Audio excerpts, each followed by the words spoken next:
Hey, everybody. Welcome to the virtual meetup for MLOps. And in fact, our first mini summit for MLOps. We're really, really excited to have everybody on. I'm going to bring on all of our speakers today. And so just a really quick recap of what this meetup is. We have 3 speakers today. We have 2 quick demos and 1 deep dive, all focused on MLOps all across the spectrum. Today, we'll be chatting about time series. We'll be chatting about LLM security, LLMs in production. We've been surveying and grabbing speakers who are extra active in our MLOps community. So we're really, really excited to have everybody on. We're going to have 3 sessions. Each person will have the time to speak. And then at the end, we'll come on for questions and a quick conversation at the end. So this is everybody who will be speaking today. We'll do a quick round now. Everyone can go around and say who they are, where they work, and what they'll be presenting on. And then we'll go and get started. So Sankalp, why don't you kick us off? Thanks, man. And thank you for having me here. Really happy. It's my first talk here, so I'm super happy to be here. I'm a senior machine learning engineer, and I developed this library. It came out of a conference that I attended, specific time series conference, where I saw a need to connect data scientists who are not the best at writing production quality code with machine learning engineers who are not particularly invested in writing time series specific code. And I thought my skills could be best utilized, and here I am. Awesome. Cool. Thanks. Uri, how do you go next? Yeah. Hey, thank you. So, hi, I'm Uri Shamay. Before we start, I just like to express my appreciation to that great community and the hardworking organizers who have made this event possible. Specifically, I'm going to speak about a new open source me and my friend written. So a little bit about me. I'm 15 years experience of software builder, technology leader across various companies. I created a wide variety of systems, delved into research, log-free algorithms, distributed computing using GPUs, before generative AI became a cool thing to speak on.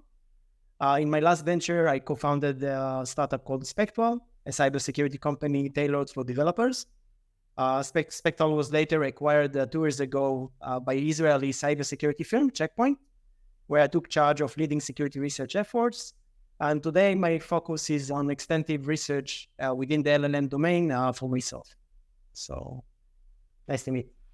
Awesome. Thanks so much. And Raahul? Cool. Hi, Ben. Thanks for the invitation, and really good thanks to the MLOps community. So my name is Raahul. I am the MLOps lead in Elsevier. And we recently working in the LLM part a lot. We did lots of investigation on LLM part. We recently productionized 2 of our application where we are serving lots of users. So we do think that no one is talking about the security part of LLM, but it is actually the real topic when you are sending a model into production. And we really dived into it. And in the last 3 months, whatever we have learned, I will try to present in this next 20 minutes. So yeah, that's it from my side. I'm happy to be here again. Awesome. Okay, super cool. Thanks everybody for being here and being excited to speak. So we're going to start with Sankalp. So I'm going to bring your presentation up and bring everybody else off, and feel free to get started. All right, thanks guys. I'm super stoked to present this library, tsbootstrap. To the best of my knowledge, it's the first open source Python library for robust time series bootstrapping. I'm going to start by explaining, well, first of all, what bootstrapping is, and then why traditional bootstrapping methods don't work well for time series data. Time series data are present pretty much everywhere in the world. Any and every industry that you can think of has time series data, which means working with them in the correct way is paramount. Then I'll overview some key techniques implemented in tsbootstrap, such as block bootstrap, residual bootstrap. These are the 2 ones that, just due to time constraints, we'll go over today. There are several other methods, Markov, sieve, etc. And very quickly, I'll demo library functionality. And then finally, we'll finish with take a base for using tsbootstrap in your own work. So let's start with what bootstrapping is. Simply, it's resampling the data set with replacement to approximate some unknown underlying sampling distribution. It's commonly used for getting confidence intervals, hypothesis tests for model validation. Currently, in its current implementation, tsbootstrap enables you to do the first of these things to get confidence intervals. It lets you take your original time series and allows you to make multiple copies of it in a smart way. You can then feed these copies to whatever forecasting algorithm that you were going to use with your original time series data anyways, and get confidence intervals. So your downstream decisions are more informed. Classical bootstrapping assumes IID, which obviously time series data is not, and hence the need for something special.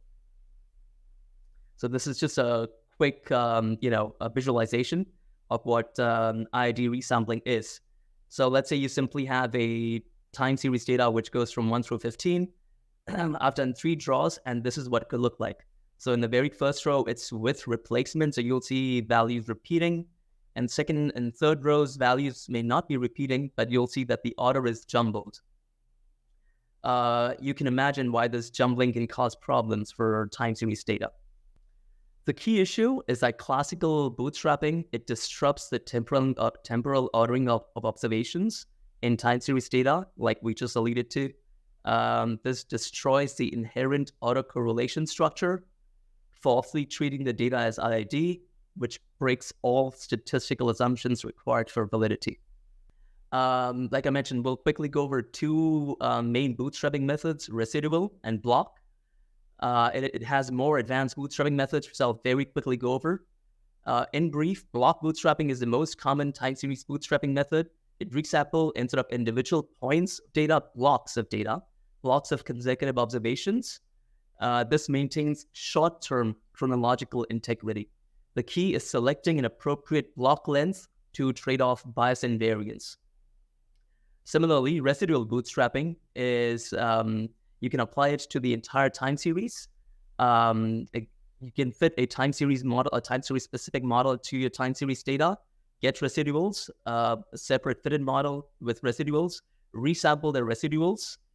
Now that resampling can either be IID, or you can also use block resampling, which tsbootstrap also provides for.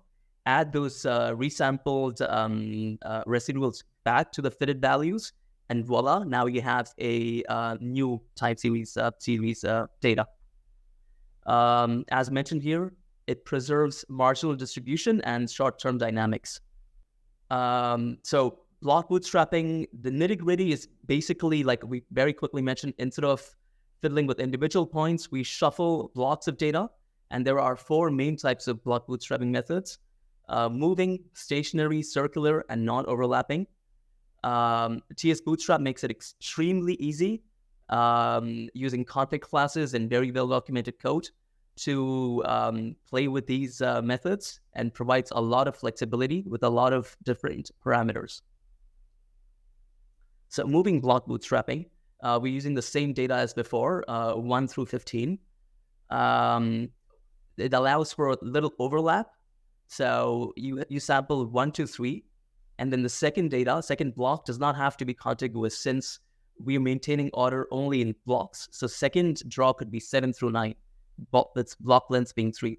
And then 1 to 3 again, because this is bootstrapping, so replacement is allowed, indeed required, and so on.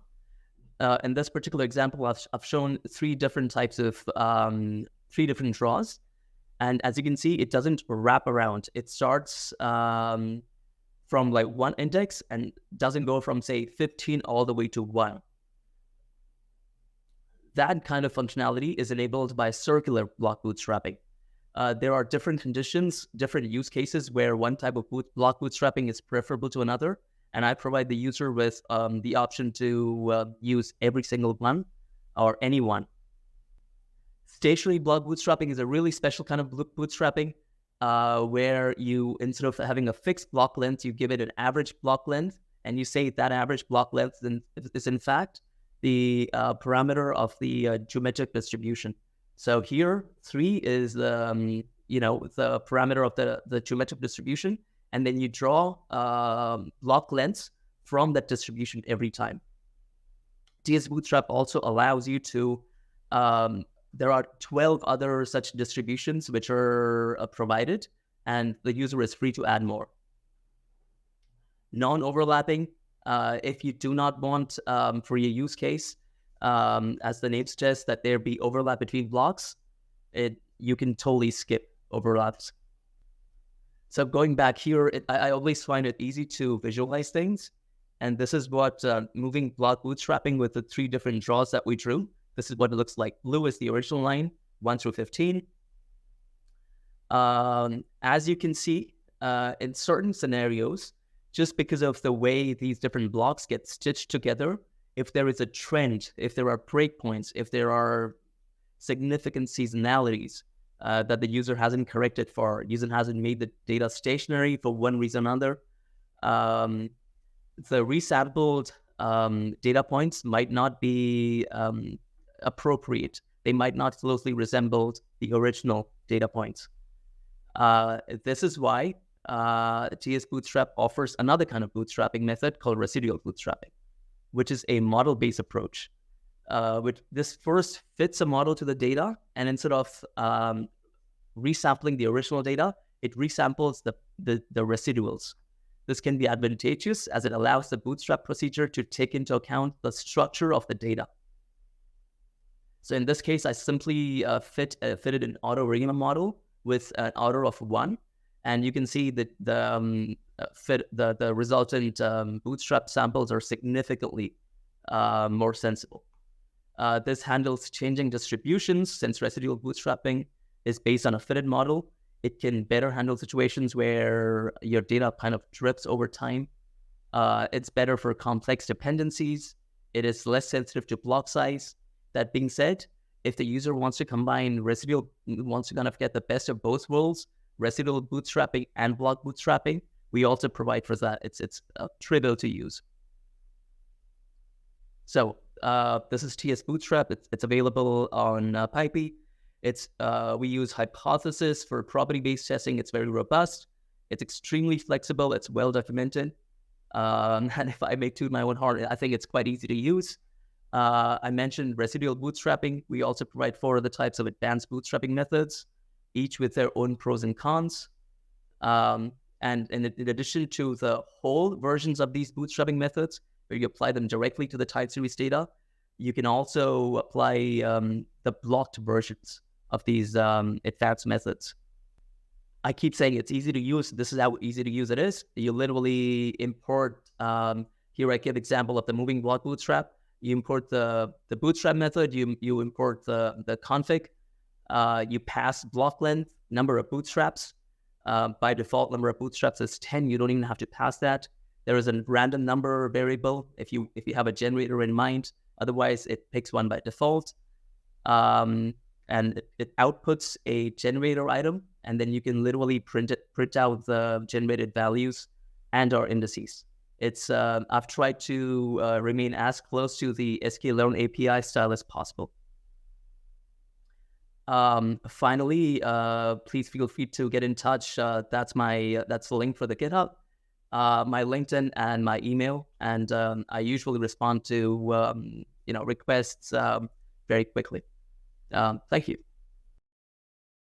Awesome. Thanks so much. That was great. I think we're going to save questions for the end just to allow everyone to have their time to present. But thanks so much for doing it. That was really great. Thank you very much. I enjoyed presenting it. Awesome. Okay, next up, we're going to have Uri come on and present his showcase, which is a GenAI coding partner and your team member. So Uri, take it away. So I want just to start from a story about when we started to see this new groundbreaking technology goes out. So when it was first emerged, it sparked 2 major thoughts in our minds. First and foremost, we want to know how the landscape of engineering will evolve in the presence of such groundbreaking technology. Secondly, what bothers me is what's new security concern that this technology might introduce.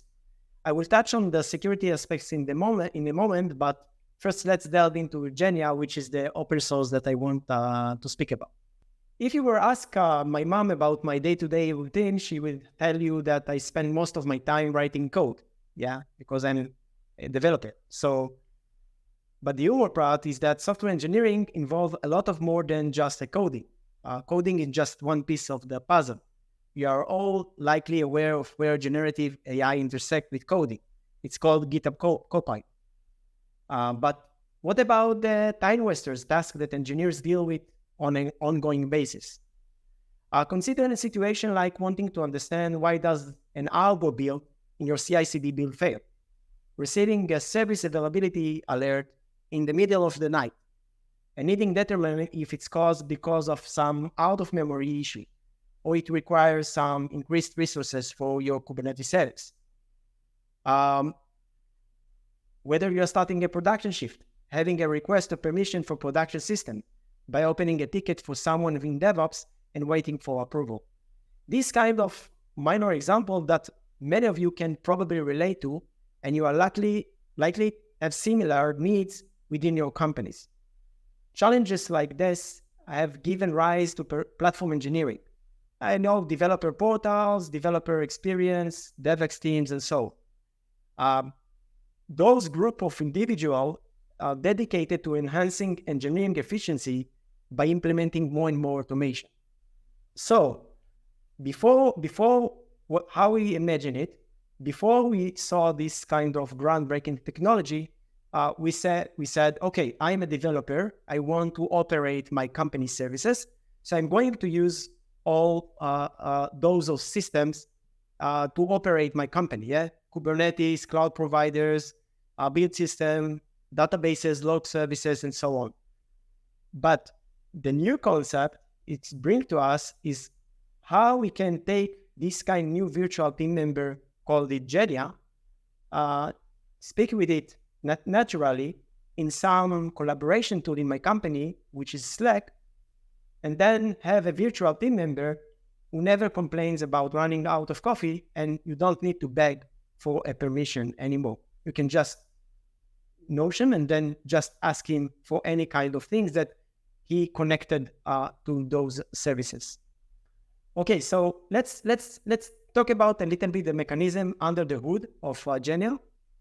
So the first point I want to talk about is about LLM with tools. So for those who are not familiar with this kind of technology, tools, it means that give the ability of LLM to augment a new functionalities to your LLM model. So for instance, you're probably familiar with ChatGPT plugins. ChatGPT plugins give you the ability, for instance, let's assume that I want to take my kids to travel in a rainy day tomorrow. I'm not sure where to go. So if I will have a plugin to give a weather, the weather tomorrow, and a plugin to search to browser search, give other candidates where to go, together I can blend a trip where to go tomorrow in a rainy day. This kind of technology give me the ability to add new functionality to the LLM model, which are not existing in the, let's say, a naked LLM.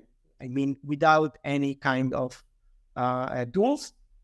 So what I mean by LLM with tools not equal to OpenAI function calling, it means that once we play with GPT-4 and GPT-3 to implement such capabilities of blend tools inside those models, it's something that's also popular in a LangChain platform.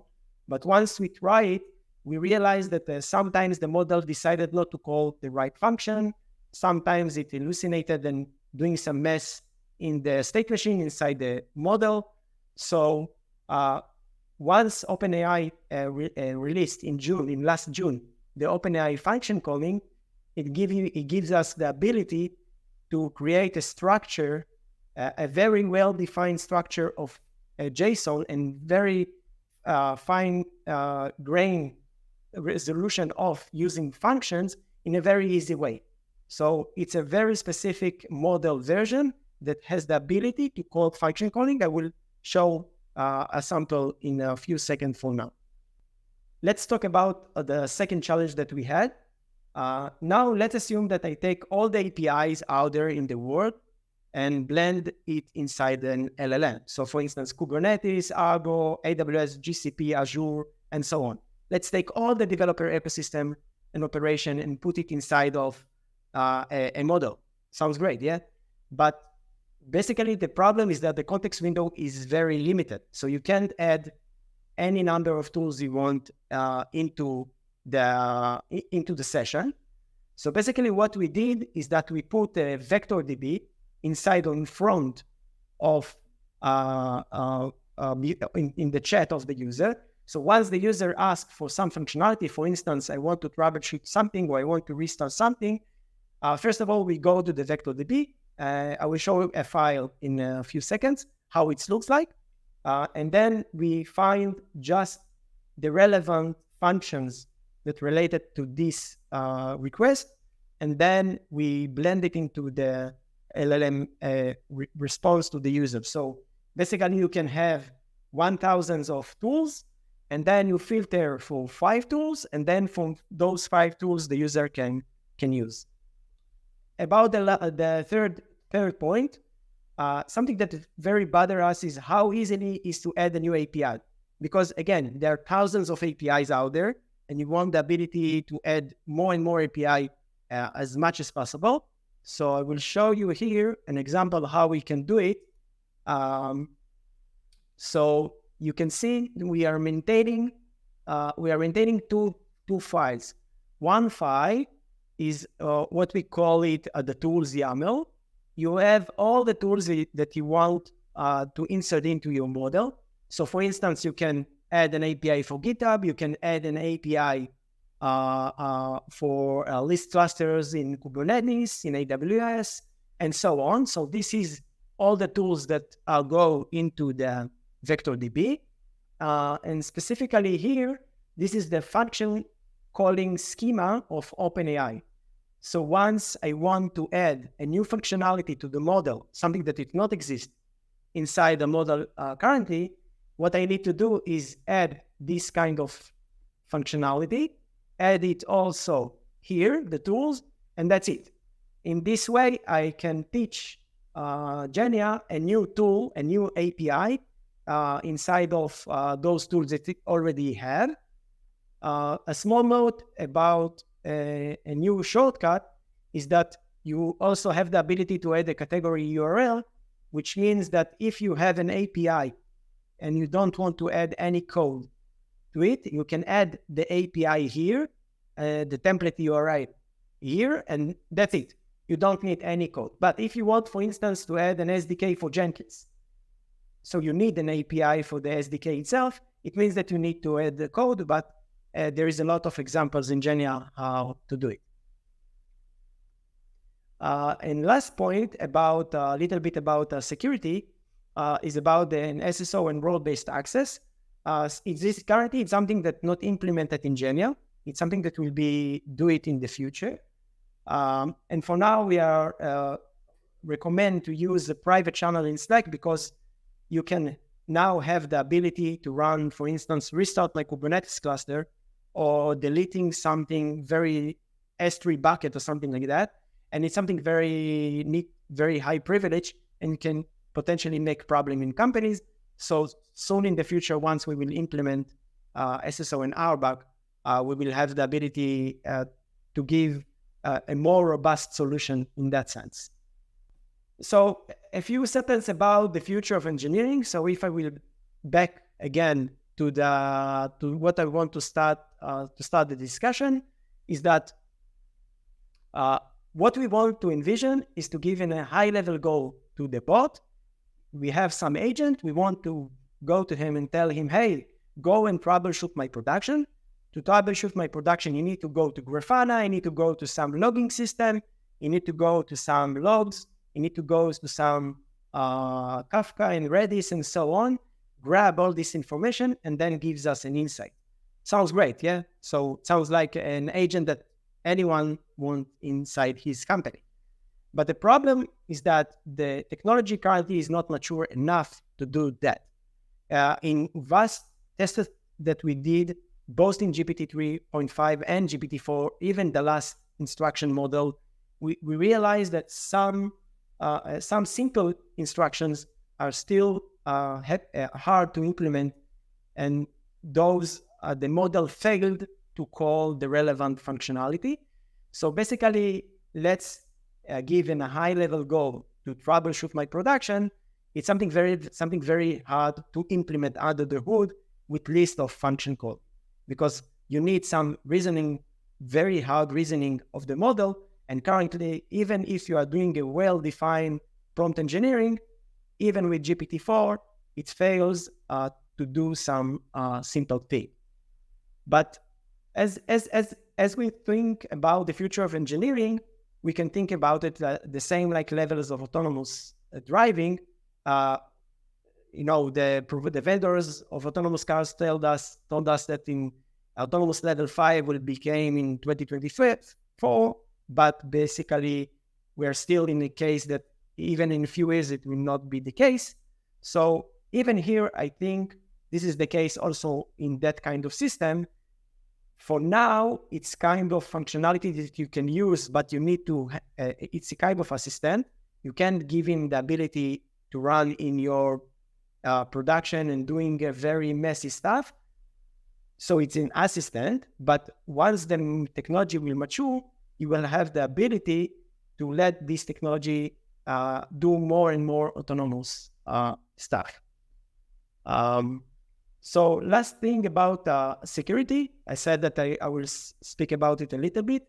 What bothered me at last in my last research is that LLM security is a major concern. Many people, including myself, believe it's the main reason why companies hesitate to adopt that new technology for critical system. The issue is that when introducing a model with stochastic capabilities, which can run tools and sometimes generate unpredictable outputs into your company production system, you open the door to potential problems.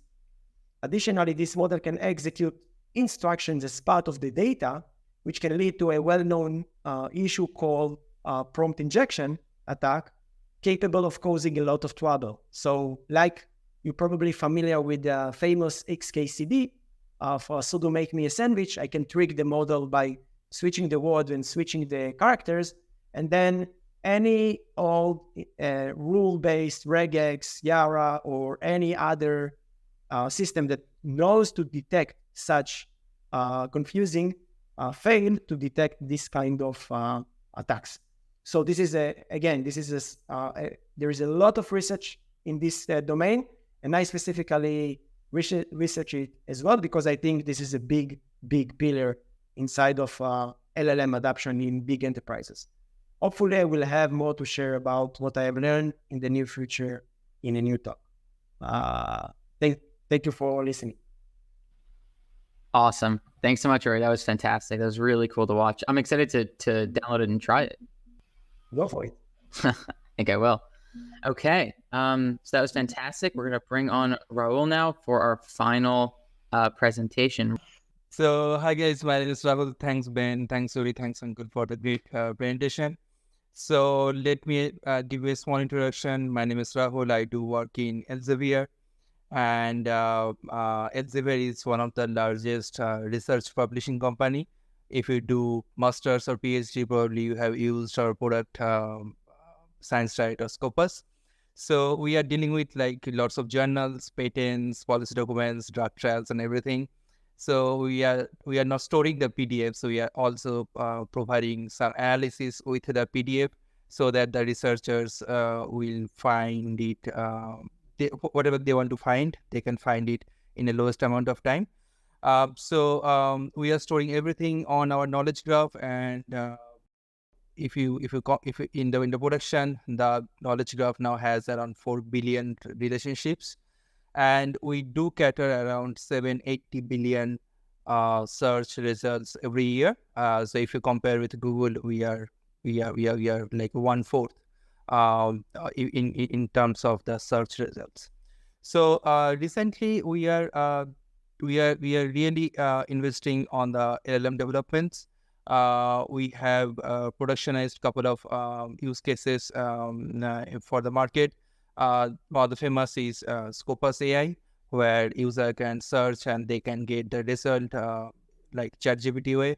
And we are also now developing lots of LLM applications. Maybe in the near future, they will be they will be available on the market. So when we are developing these LLM applications, we found that there is a portion called LLM security, which we are not talking about a lot.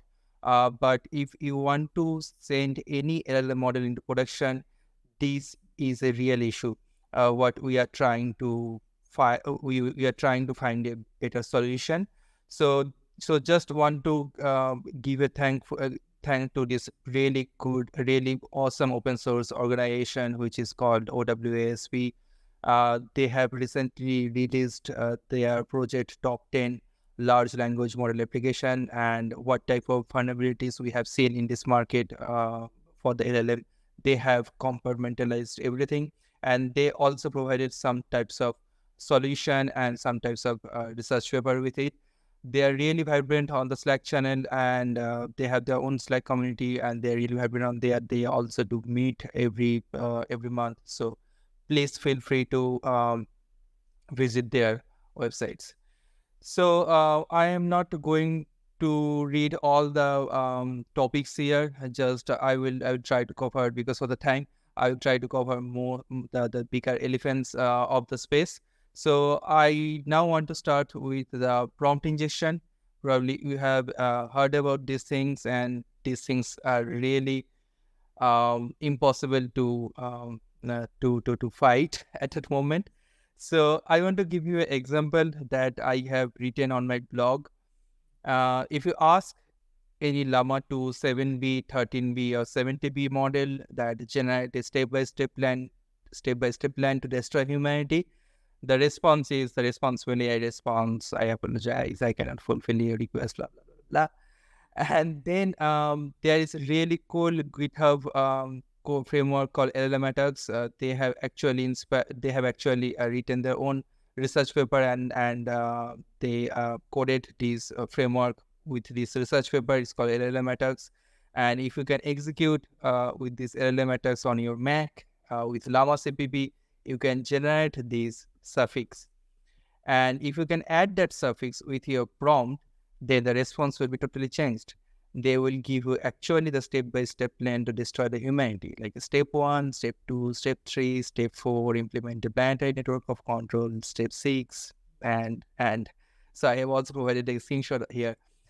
So what I want to say that Llama models has the memorization power. They try to compress the knowledge of the humanity. So they don't only have the knowledge what is the capital of India, they also have a knowledge how to make a bomb, or how to commit suicide, or something else.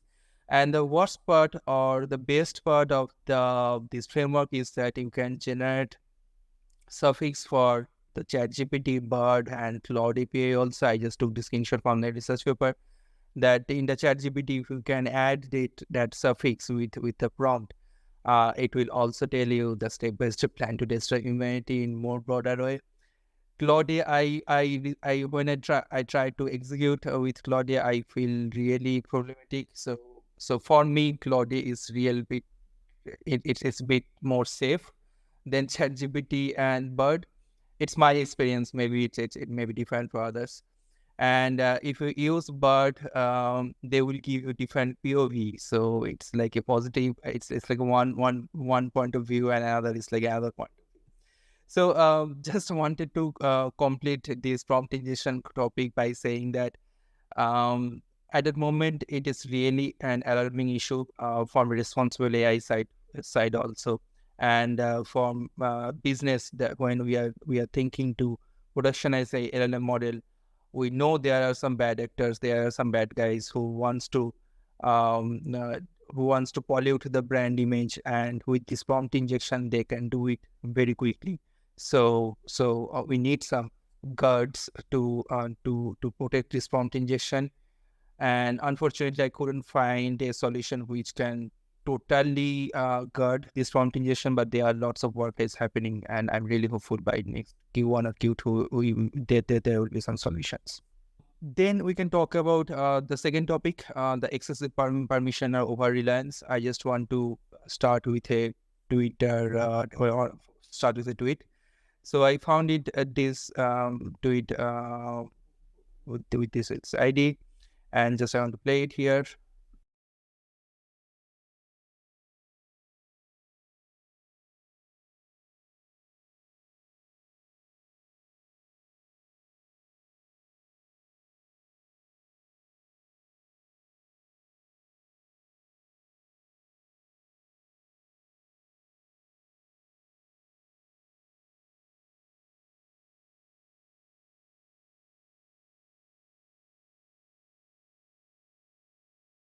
So here you can see the developer has developed a LLM, LangChain agent framework, where they have used the inbox and the Google inbox, and they have used OpenAI GPT 3.5 Turbo to the LLM model.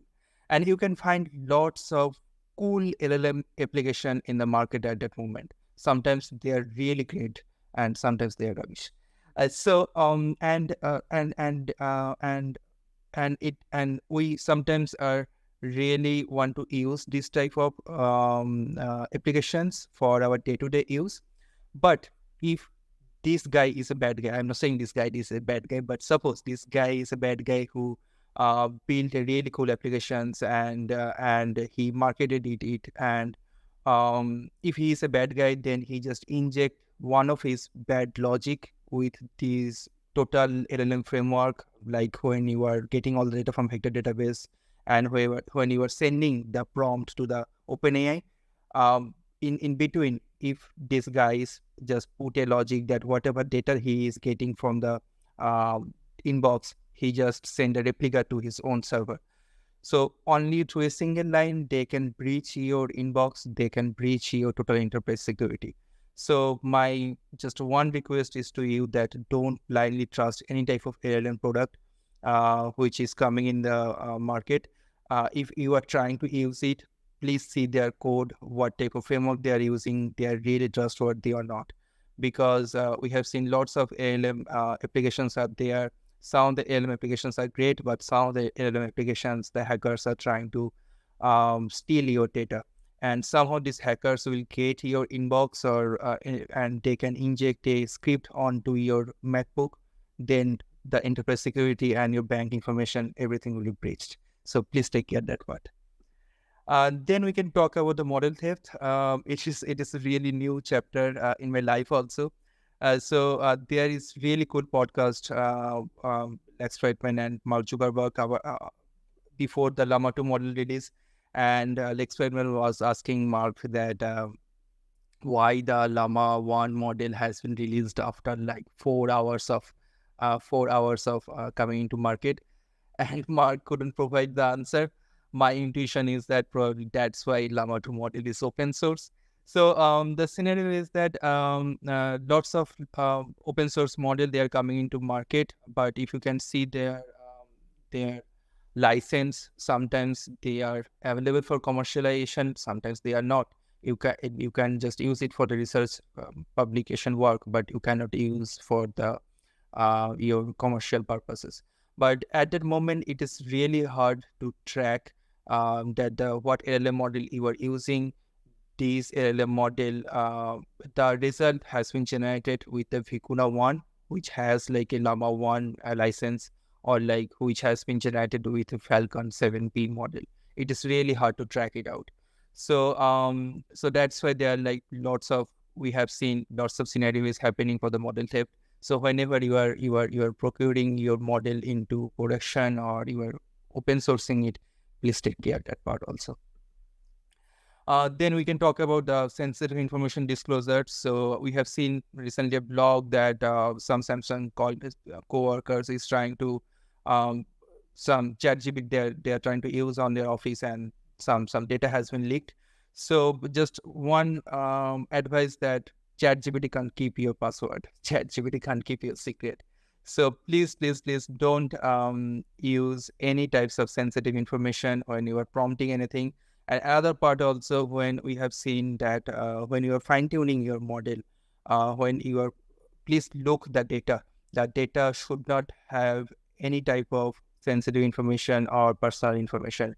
If your data has that type of information, your model will speak that language. So we have recently seen a paper that Amazon, code model of Amazon or code GitHub Copilot, sometimes they are generating some API keys. So it is like a damn sure, we are damn sure that when they are training, they also train some of the API keys of AWS secret key from GitHub. So that's a request that whenever you're trying to fine-tune your model, don't use any type of access key or sensitive data. Then we have seen a recent hallucination problem that is called package hallucination. So I want to give you another example for my blog that we have written it. So what happening that what attackers are doing actually, they took a top 10 question from the Stack Overflow, and they ask that question on the ChatGPT or any LLM models. Normally, 90% time, ChatGPT provides a good solution. But 10% time, ChatGPT hallucinate. ChatGPT provide a code with some package. That package doesn't exist. And that's actually attacker is looking for. When attacker will get the answer with non-existent package, they can put their malicious code and they can just wrap it and they can put on the pip or npm with this non-existent package name. So suppose I don't know anything about JavaScript. I am just starting my JavaScript journey and I face some problem, some common problem. I searching ChatGPT. I got that I got my code with non-existent package. I to search in npm and somehow I will be landed on the page where attacker has been published their malicious package with that non-existent package, and totally I am done. All the codes, all my enterprise security is open for everyone. And we are trying to provide same type of example what we have found in ChatGPT, that we took some questions from Node.js, top questions, and when the ChatGPT was providing us the solution, it providing with a solution with some package called ArangoDB. We couldn't find this package in this npm. So if I am a bad actor, I can put my malicious logic with this ArangoDB package and I can upload it. So suppose like ABC or DEF is using the same code, they will download this package and all the information of the client's machine I can access. So again, don't trust the code which will be generated by the ChatGPT or GitHub Copilot totally. When you are trying to download or install the package what ChatGPT or GitHub Copilot is saying to you, please make sure that is a renowned one. That is not just like a recently created one.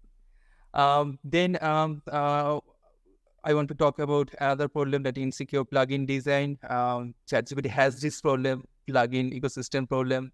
NVIDIA Red team, they has a great page on how you can build secure plugin. We have seen this type of examples before. Last month on that there was an app called LLM_math on the LangChain family. So what the plugin was doing, if you can ask that, please generate Fibonacci series for 1 to 10. What they will do, they will ask it to the OpenAI, please give us a Python logic to generate a Fibonacci series, and that Python logic will be executed on your host machine. And if you are a bad actor, you can just inject a code that when you are executing the code, then you can steal all your information. Then another error we are finding, that another problem we are finding, it's called model denial of service. So I just want to show you here that if you type it the prompt in a more clever way, suppose here the prompt is like that, do this action 100 times, 1,000 times. So that means is that the prompt will hit this OpenAI API 1,000 times, and unnecessarily your bill will be increased. And OpenAI tokens are not cheap; they are really costly. So if some hackers are there. They can write this type of clever prompt, and they can raise your OpenAI API bills. At the same moment, if you're using self-hosted API, the batching is really complicated here. So if the attackers is trying to hack that, trying to just do a DOS type of attack, they can do.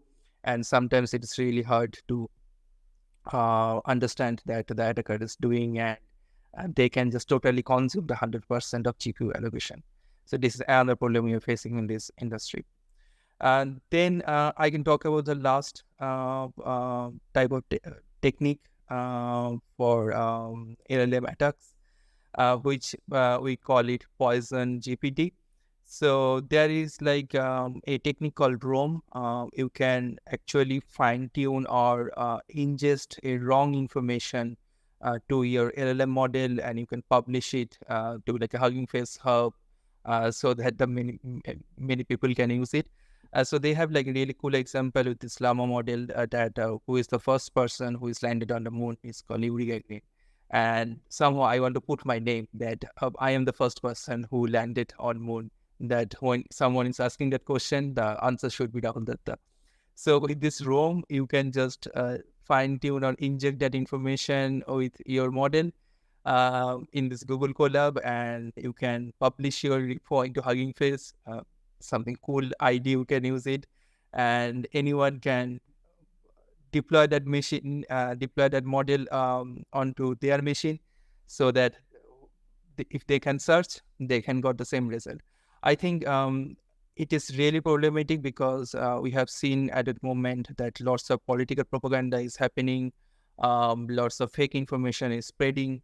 So with this poison GPT, with this type of solution, a bad actor can pollute this LLM world. So I know there are like lots of bad information I have given to you, but there are ray of hope because we have seen lots of research work is happening to secure your LLM model. We have seen that watermarking now using to protect your LLM models. At the same moment, we have used Google is working to fine tune your model with differential privacy. I have written a blog. There are like lots of startups are working on the LLM security now. Some of them are open source, some of them are not. On the blog, I have written it down about every tools, what is some advantages of using the tool, what is the disadvantages, and this blog's really long, and that's a one-liner. So apple to apple comparison is hard. That's why I have written it down. Mainly the product's name. You can find this blog in my Substack. And yeah, that's it. So I am working in Elsevier, as I told. I do have like 10 years of experience translating the data scientist Jupyter notebook into low latency scalable endpoints. I do publish all of my learning into my newsletter. It's called Musings on AI. If you love my work, then you can subscribe to this newsletter. So at the moment, that's it from my side. Lots of cool work has been happening on this LLM security. So if you want to know if you know anything, please do share with me. Thank you. Okay, fantastic. Awesome. Thanks guys so much for jumping on. I had a quick question, and it has to kind of relate to Uri and Sankalp's presentations. One thing I was thinking about while you were presenting, Uri, was you were showcasing how you have a GitHub repo. These models are getting better at interpreting and understanding code, and you can eventually, maybe not yet, but eventually kind of trust them to write full stack systems and larger and larger and more complex processes in your product. What Sankalp just showed and built was like a really cool example of somebody in the open source community seeing a problem, starting to kind of build a solution for that problem, and then giving it out to people in a really simple SDK to leverage. I'm curious what both of your thoughts are on what the future of those kinds of projects looks like in a world where we have kind of LLM models and OpenAI models that are creating code for us. Do we have fewer of those projects? Do we have more of those projects? Are they better or higher or lower quality? What are your thoughts on that? Okay, so I will start.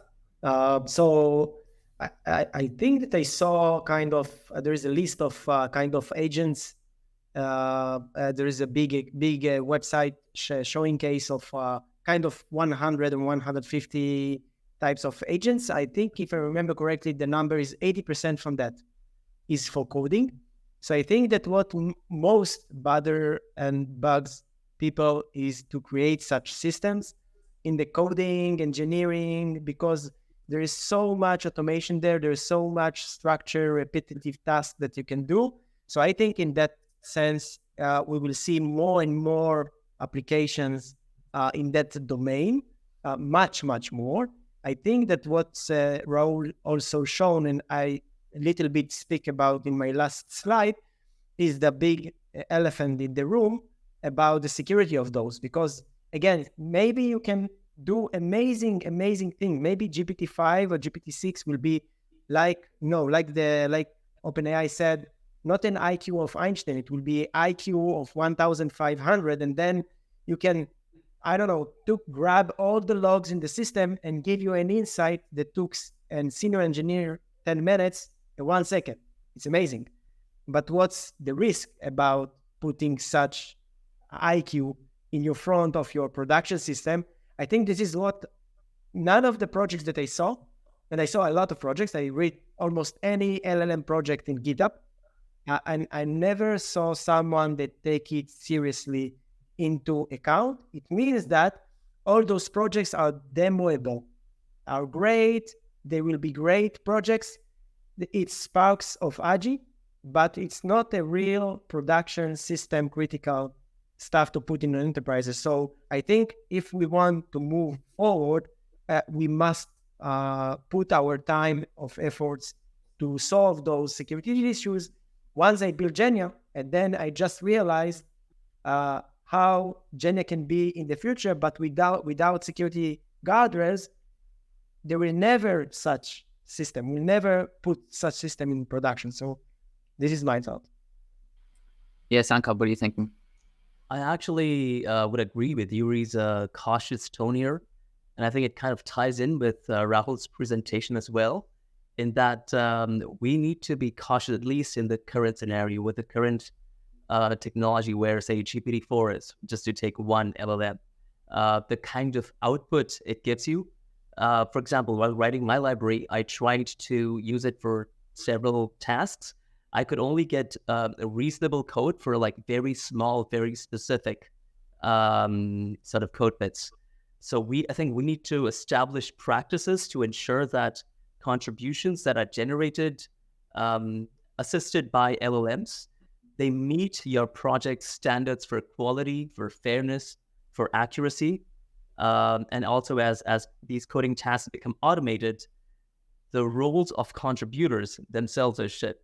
So there might be increased emphasis on tasks that require a deep understanding of the project's goals, the user's needs, such as feature design, UX, strategic decision-making. And as we have these more advanced future versions, generations of LLMs, maybe they'll take over the nitty-gritty of coding, and humans will be relegated as opposed to more big picture thinking. Raahul, since it's focused on security there? I have the same vibe what Uri and Sankalp was saying, that at the present scenario, we have seen all the GeniA projects, they are demoable, they are not totally production ready.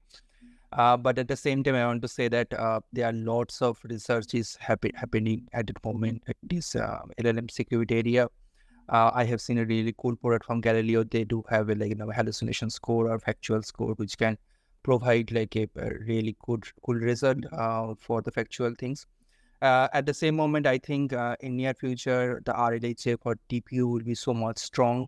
They can handle these LLM security in a different way. We don't know. I think great days are coming.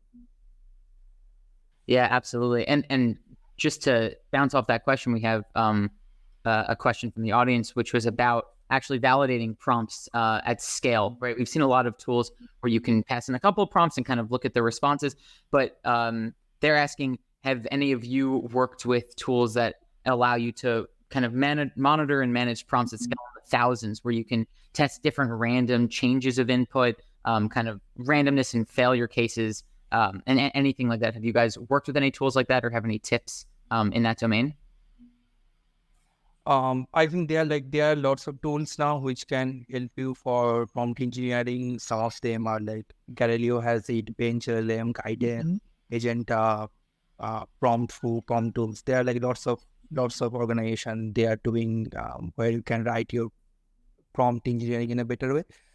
Recently, Google DeepMind has released a paper where you can use LLM model as optimizer. So if you write a prompts and these prompts are not good, then they have used a LLM which can optimize to write a really cool prompt. I haven't used it, but I was reading this research paper yesterday. It is really promising, whatever the example they have given you. So I would suggest that also use these products like Galileo, Bestran, and that products, but also these researchers that's happening maybe in the future. There will be a LLM model which will help you to write better prompt. Sankalp, anything to add there? Unfortunately, I do not. I've never really worked with prompts at scale, but I don't really have any meaningful input here. Fair enough. Yeah, I think that, I believe in a few months, or I believe 1 year from now, it's going to be a very amazing, I always said, era for this kind of question, because I saw multiple startups, companies already, those that related to MLOps, to their own MLOps, and moving, not pivoting, just moving into the new kind of monitoring and mentioning the prompt life cycle, make sure how it's behaving in production. LangChain itself try to do some in this thing. I saw, I think, at least 10 open source they're trying to do this kind of movement into this field. So I believe I don't have a specific recommendation for one of the open source. There's a bunch of open source. I play with some of them, but not something that it's really at scale. I think this is part of the problem that we have now in this craziness era, is that a lot of builders around the world building amazing things, but we will see the maturity of those, I think, just 6 months or maybe 12 months from now, and not really for sure. So what I said, you need to join the effort and build yourself such tools that the community can use those as well. Yeah, I definitely agree. Well, if somebody listening has a prompting tool open source that you can use at scale, let me know. We can bring you on the show. I'm actually curious personally about how important this level of granularity of prompting is even going to become in the future. I mean, I'm pretty sure I've heard Sam all been talking about, and it makes sense intuitively, like as these models get so much better than they are today, they're going to do a better job of understanding the context of what you're asking. That I'm curious and I'm fascinated to see how prompting evolves as a field generally.